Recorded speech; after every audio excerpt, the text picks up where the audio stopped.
The focus is on Washington as we talk to members of Congress from both sides of the aisle. The Point starts right now.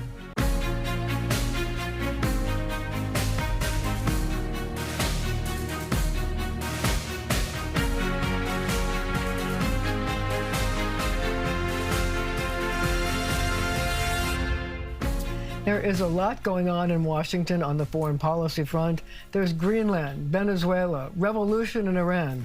Congressman George Latimer is on the House Foreign Affairs Committee.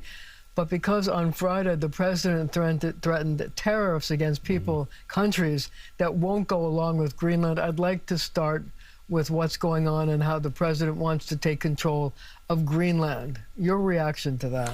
I think it's an ego move rather than an intelligent, strategic move, Marcia. We have a treaty with Denmark, 1951, in which Denmark agreed to allow us to place whatever military assets we need on Greenland. Do we need another naval port? Do we need tracking devices and so forth? With all of that, it's like the door is open and the welcome mat is out. We don't need to seize it, either involuntarily or even pay for to own it as a U.S.-owned land. And I think he wants to just expand the empire. I think the same reason why Vladimir Putin goes into Ukraine or Chairman Xi has cast his eyes on Taiwan is the same reason why he wants Greenland. He wants more land. He wants to be able to say, I expanded America. I want us to have strategic placement of material that we need, and only that. But do you buy his argument that we need Greenland to protect the fact that Russia could take it over? No. No. Why not? If Russia were to move on Greenland, they're moving on a NATO country.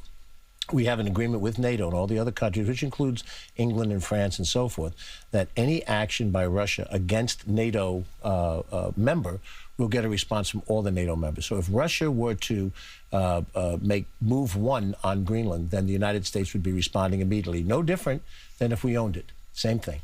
But see, that's the question. A lot of people that are concerned about this are afraid that it could fracture the NATO alliance. Absolutely it could, and that would be Vladimir Putin's greatest dream, because what he doesn't want to see is Ukraine join NATO and NATO be stronger. Donald Trump has for a long time been unhappy with NATO. He wants people to pay their fair share. I suppose that's a reasonable argument. But NATO, since the end of World War II, has been a bulwark against Russian aggression.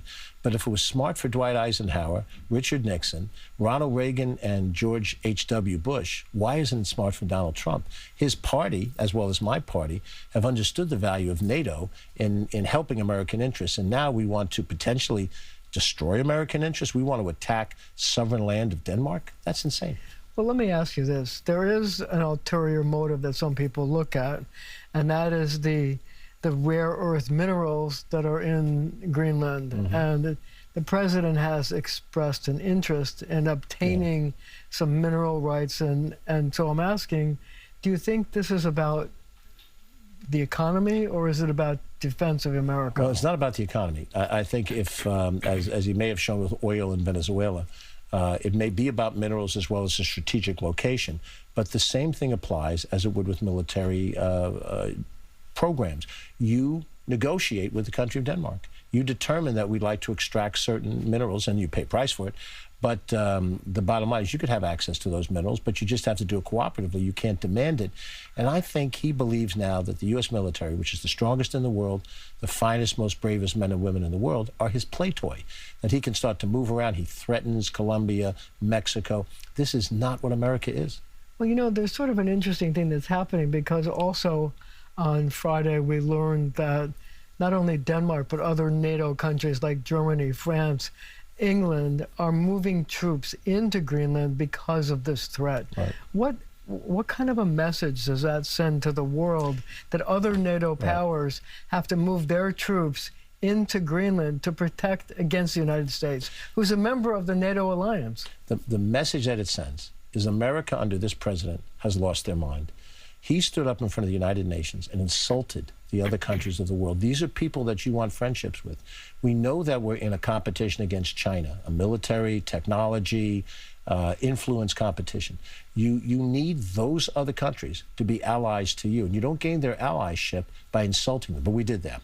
We've insulted our closest friend on the planet, Canada. Canada is like your kid brother who loves you, and you've insulted them time and time again. And you've done it again now in the case of Denmark. It shows a misunderstanding. And this is one of the problems you have. I know people say, I want outsiders in government. We want people who come out with a different mindset. And there are examples. Mike Bloomberg, who takes over the mayoralty of New York, and he shows tremendous skill in being able to run the city. But Donald Trump never spent a minute as a governor or a mayor or any other position in public office. He disdains the public back and forth, the check and balance of government. He disdains it.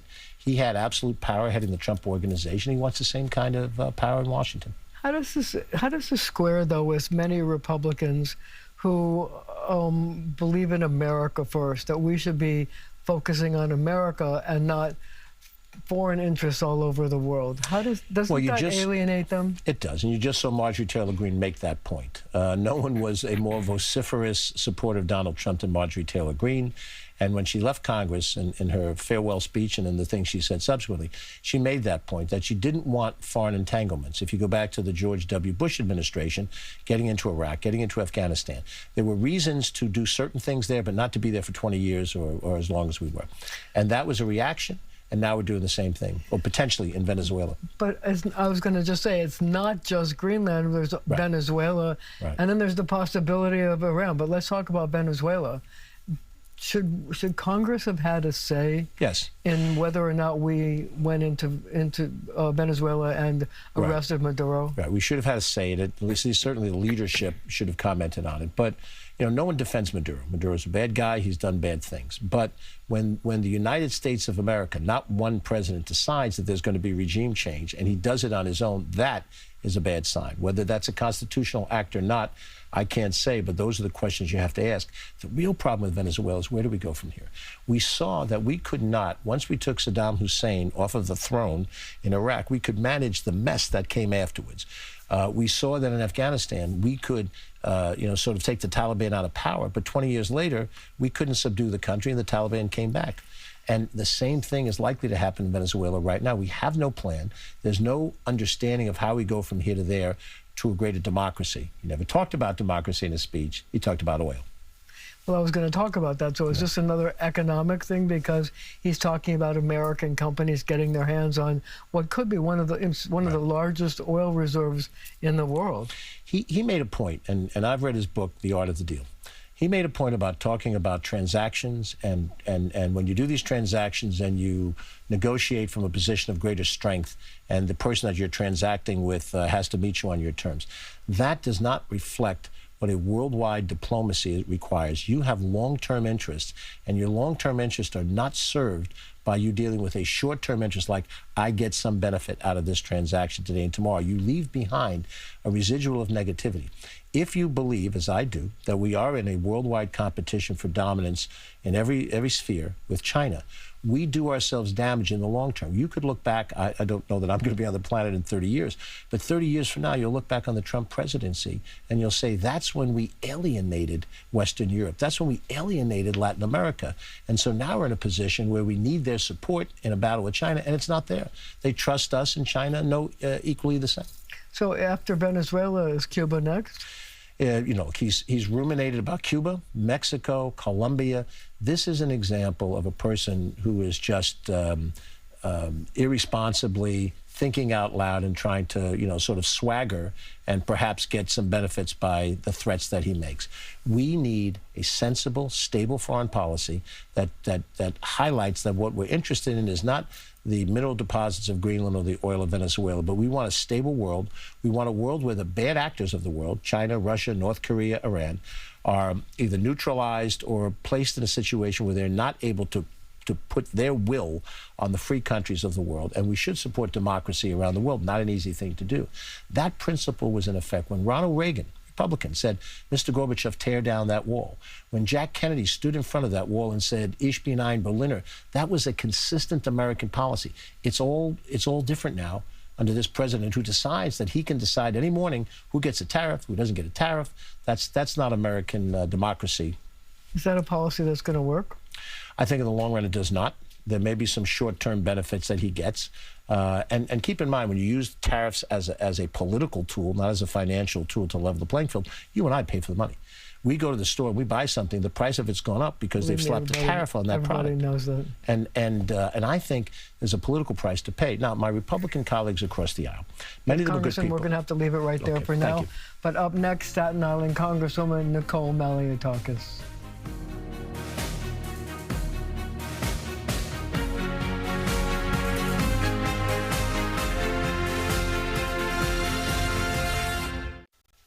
The Democrats are trying to redistrict Staten Island Congresswoman Nicole Malliotakis out of office.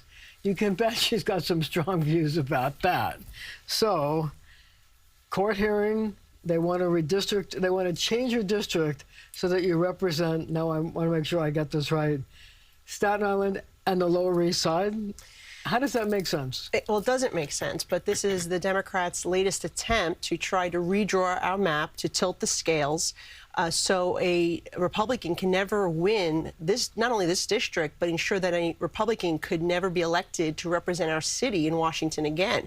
And so, you know, we've been through this, obviously, twice before, where we've had these legal battles over the map. In 2022, a special independent master appointed by the court drew our lines. And in 2024, the governor, after they waged a lawsuit, they had an opportunity to redraw the maps, and they signed the current maps into law. And here comes this Washington law firm looking to redraw the map. And it's really ludicrous, and it's an insult to the people of Staten Island, Southern Brooklyn, who had a Democrat, by the way, Max Rose, who represented them, and they fired this individual. So they had a choice here between a Republican and Democrat, and they decided they didn't want the Democrat representing them anymore. And here comes this Washington firm saying they don't care about the will of the voter. They're going to set it up so a Republican can never win, and it'll always be one-party rule.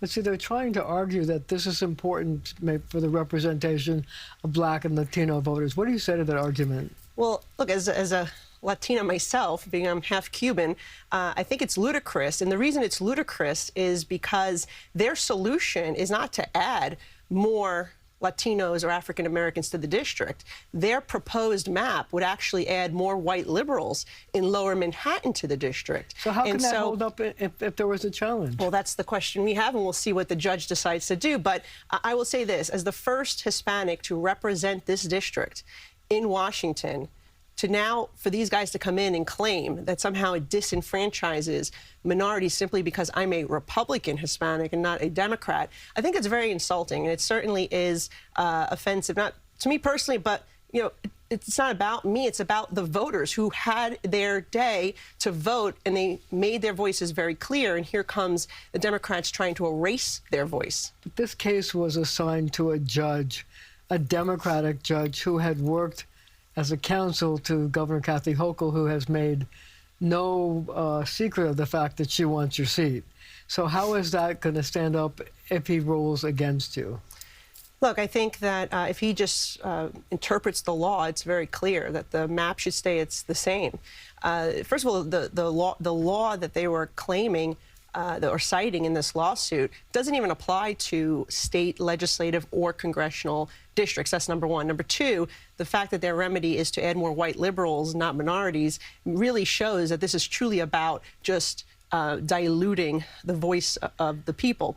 And so I think that if we have to, and I believe that we should be able to win in this first round of court if the judge is interpreting the law as it is. But if we have to, we will fight this all the way to the U.S. Supreme Court if necessary. And I believe we will prevail in the end of the day. But we will fight this tooth and nail each and every step of the way, because it is about preserving our elections. When Democrats talk about democracy, right, and you know, how can they say they're the defenders of democracy and then at the same time try to change these maps? You can never have another competitive election in the city of New York, because I'm the only competitive seat currently in the city of New York, and I'm the only one that gives our city bipartisan representation, which is so incredibly important, especially with President Trump there. You need to have someone who has a relationship to fight for New York City. I was the one who got $100 million restored in counterterrorism fund when the Department of Homeland Security attempted to cut that funding. I was the one who ensured that we got those doctors that work at the World Trade Health Center program, Zadroga funded, back hired when they were doged by Elon Musk. Look, I've been out there fighting for New York City to deliver critical NYPD funding, transportation infrastructure funding, money for our hospitals, our education system, and I'm the only one that's in the majority right now. And that's important to have that type of representation in Washington. I think New York City is better off because we have bipartisan representation. I think the law firm that's bringing the suit would argue that it's in response to the actions of some red states to redraw their lines to redistrict Democrats out of their seats. How do you feel about that? Well, I've been very critical of those efforts as well, and I've said all along, I don't care whether it's Republicans or Democrats doing it, political gerrymandering is wrong because it silences the voters. It takes away their voice. And if you're going to set up a system where you never have an incumbent really challenged, right? It's an incumbent protection program then at that point. It is not competitive seats where people can actually hold their representative accountable. In my district, remember, it's not even leaning, even though I've won this district now, this will be my third, I run it 3 times already, but it's a Republican minority district. We have 40% Democrats in this district and 27% Republicans and conservative combined, with the remainders being third party and independents. And so I would say that even with they already have the registration advantage, and I won this district with a significant margin. And I would just say that, you know, again, trying to take away the choice of the voters is never right, whether Republicans or Democrats do it. But time is of the essence. This is an election in November, and if the judge rules against you and you have to go to the appellate division and then to the Supreme Court, this could take time. And how will you be able to do this in time to wage a campaign? Well, we're working with our attorneys now to make sure that we use every legal option at our disposal to protect the people of Staten Island and Brooklyn and make sure that you know, their voices aren't undone here. We're gonna do what we have to do legally in the court of law to make the case that these maps should stay as they are. And by the way, there shouldn't be any mid-decade redistricting, right? Redistricting is supposed to be an exercise that's done every 10 years after the census to keep up with pace with the population. So this idea that now this is the 3rd time potentially that my congressional map can change is really ludicrous. So you said that you fight for the rights of New Yorkers. President Trump in the last week has threatened to take away money from New York and New York City because of sanctuary cities. Are you going to be able to do anything about that? Well, I've already spoken to the White House about this. I've spoken with the Speaker of the House about this. I've made it very clear publicly that I will not support any efforts to just strip New York City of precious tax dollars that we, the taxpayers, have paid into. We deserve to see that money be returned to us. What I have said is, look, if we're going to strategically ensure that we're not funding a socialist agenda, we're not going to give Mandani money to seize the means of production or to have government-run supermarkets or to you know, take over housing to turn them into communes. These are all 3 things, by the way, that were part of his campaign. I've said we're not going to do that. However, I have to make sure that the federal government is not going to punish New York City and take away money for infrastructure and for policing and for our health care and things that are critically important that we pay into the system and deserve to have, like every other state in the country. And so I've made that very clear, and I've actually gone after my own colleagues in my own party when they've proposed similar ideas. So I have no problem speaking out against this idea that he has, and we're going to have to ensure that we protect New York City. And well, we're going to have to leave it right there for now, but our conversations continue right after the show on our streaming channel, CBS News New York.